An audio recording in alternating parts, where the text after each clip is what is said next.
Red Dot Design Museum is the physical embodiment of an international design award, the Red Dot Design Award. Its origins can be traced back to 1955 in Essen, Germany. And back then, the Germans already have a tradition of giving out awards for good design for products. And what you see here in Singapore, Red Dot Design Museum Singapore is the second museum in the world. We have over 200 design works that have gotten a Red Dot Design Award displaying good design. What's the most Singaporean thing about the Red Dot Design Museum? You'll be able to find design objects, fashion accessories that is designed by Singapore designers at the museum shop as well. Within the exhibitions, you will be able to find a handful of design works that were submitted from Singapore. They've gotten an award and it's exhibited here in the museum. Every year, we have about a handful of products, ideas, concepts that were submitted from Singapore. We're looking at about 4,000 over entries each year, and 4 or 5 emerged as works that were submitted from Singapore. Currently on display, we actually have a bicycle that is produced by CoCycle, and these are Singapore designers. And what's so interesting about this actual exhibit is that products grow from a concept all the way to an actual product. Oh, so you've really seen the CoCycle grow from a seed into a tree. Yes. That's really meaningful.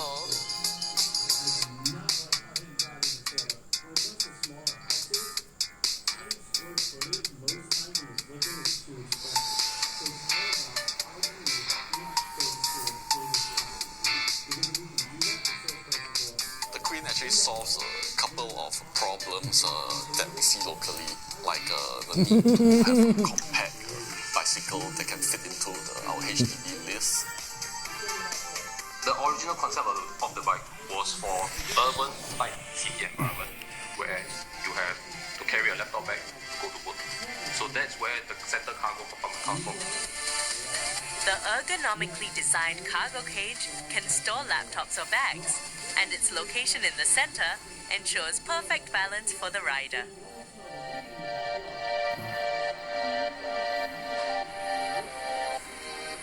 The whole concept of the bike is that we try to make it as little maintenance as possible. You never think about it. The belt drive is completely silent and doesn't leave any marks on my clothing. The other major features is it has internal gear hubs. Everything is inside. It's waterproof. It's sealed. It lasts for 10 years. With all these design elements in mind, one of these babies will set you back at least $1,400. I always thought that museums only collected the past, but the Red Dot Design Museum has shown me that it's possible to collect the future. And you know what? The future is very beautiful. This episode, I saw that museums really do matter for both local and foreign people in search of discovery. For Singaporeans, museums are a gift box of information, full of treasure, a life-size encyclopedia just a train ride away. For tourists, museums are just so much better than a guidebook. They're where the past and the future live, where we learn about a country and its people. Every time I go to a new place, there are always 2 things I check out: the library and the museum. I'm geeky like that. I love stories. I'd never been to any of these museums until now, but they've really given me a new perspective on Singapore.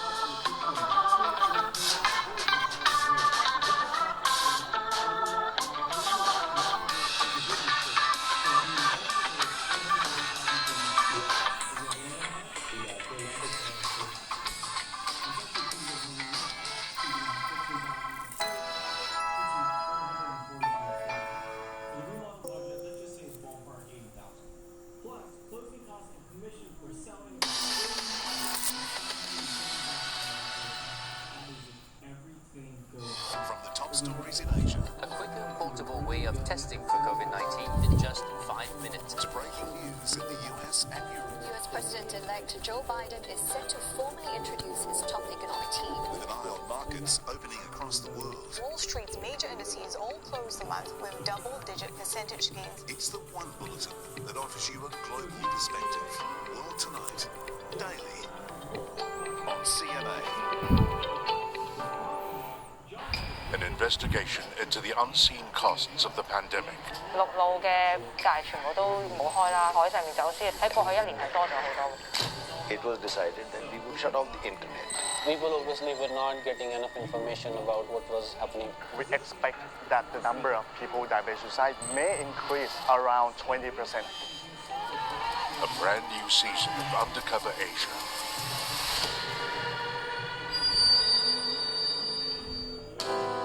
I think Singapore is our home away from home. One of our sons is born here, so definitely also it makes a special link. I'm feeling very settled, like this is my home.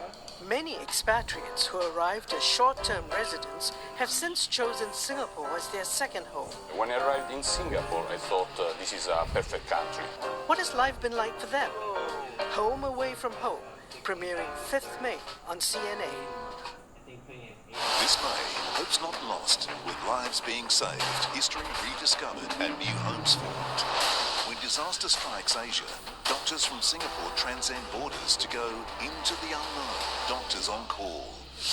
What lies forgotten in the past? Uncover the mysteries of Singapore's history. Into the Vault, Season 3. Yeah, now we can speak. Expatriates learn a new language and more as they call Singapore their home away from home. This May on CNA. Myanmar opening its doors to the world, but still much work is needed. The journey hasn't been easy, with pressure from within and without. Twists and turns line the way, but even when it's down, this country never stops trying. This is a country that can bank on its people. People who have the power to chart Myanmar's path, and people who have stories to tell the world. This is Singapore Tonight.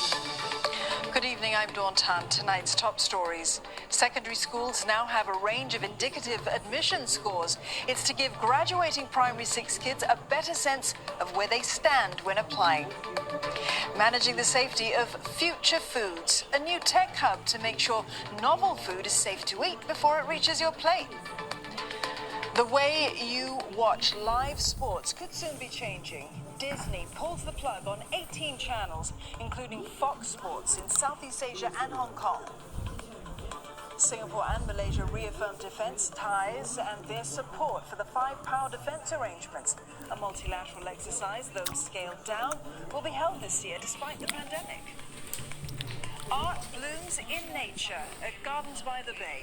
Glass sculptures to take centre stage at a new exhibition.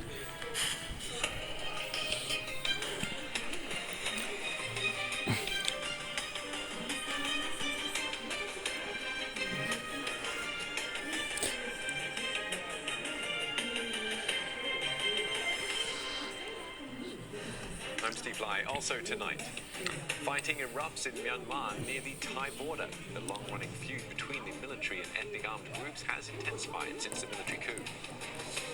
Foreign aid slowly makes its way to India as the country battles a critical wave of COVID-19. Daily infections continue to stay above 300,000. I'm Elizabeth Neo with your Asia Business Update. Hopes that a recovery could be underway for Singapore's tourism industry. Plus, a reversal of fortune for HSBC, earnings soar as the global economy recovers.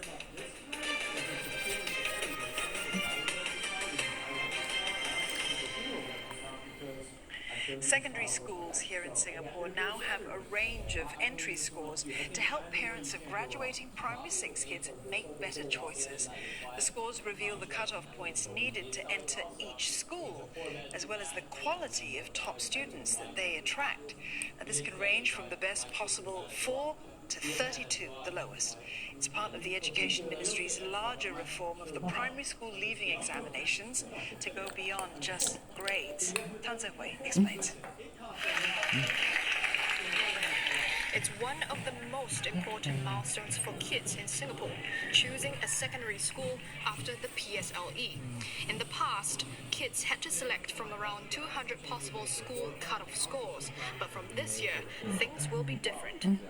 Each secondary school will have an indicative range of scores. It's based on the results of the first and last student that managed to get a place in the previous cohort.